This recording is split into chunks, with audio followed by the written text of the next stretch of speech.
Veligonda project గురించి ఇప్పుడు social media వేదికగా వార్తల్లో ఒక హల్చల్ నడుస్తుంది. అదేంటి చూస్తే వెలిగొండ @30 ఏళ్ళు.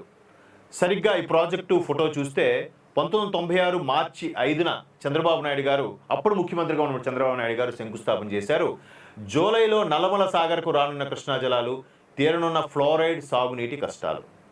ముఖ్యమంత్రి హోదాలో 96 మార్చి 5న వెలిగొండ ప్రాజెక్టు శిలాఫలకాన్ని ఆవిష్కరించిన చంద్రబాబు, ఇక్కడ చూడొచ్చు చిత్రంలో ఒకప్పటి హోంమంత్రి దేవేంద్ర గౌడ్ గారు కూడా ఉన్నారు.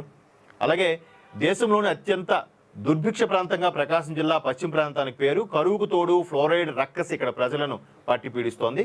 అంటే తెలంగాణలో పాలమూరు, అలాగే ఆంధ్రప్రదేశ్లో ఒంగోలు, అలాగే ఉత్తరాంధ్ర శ్రీకాకుళం సంబంధించి ఫ్లోరైడ్ ఎక్కువగా ఆ రక్కసి కాటేయడం వల్ల ఇప్పటికీ అంగవైకల్యంతో ఉన్న పిల్లలు జన్మిస్తున్నారనే వార్త కూడా ఉంది.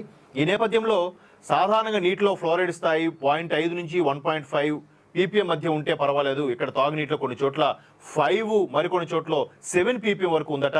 దీంతో కనిగిరి, మార్కాపురం తదితర ప్రాంతాల్లో కాళ్ళు వంకరపోవడం, మూత్రపిండాల సమస్యలతో ప్రజలు ఆసుపత్రి చుట్టూ తిరుగుతున్నారు. దశాబ్దాల క్రితమే సమస్యను గుర్తించి నాడు ముఖ్యమంత్రిగా ఉన్న చంద్రబాబు 96 మార్చిన వెలిగొండ ప్రాజెక్టు చేశారు. మరలా ఇప్పుడు ఆ వెలిగొండ ప్రాజెక్టుకు సంబంధించి ఖచ్చితంగా దీనికి అమలు తీసుకురావాలి, ఆ సాగునీటి కష్టాలు పోవాలని మరొకసారి దానికి కలల సాకారం చేయబోతున్నారు. దీని మీద గతంలో వైకాపా ప్రభుత్వం కూడా ముందు నుంచి ట్యాంకర్లతో నీరు విడిచిపెట్టి ఏదో పువ్వులు జల్లి మమ అనిపించారని విమర్శ కూడా ఉంది. అయితే ఇప్పుడు దాన్ని చురుగ్గా పనులు కొనసాగిస్తూ ఎలాగైనా ఇయర్ ఎండింగ్కి, వర్షాల టైంకైనా వాళ్ళకి అందించాలి, ఆ సాగునీటి కష్టాలు పోవాలి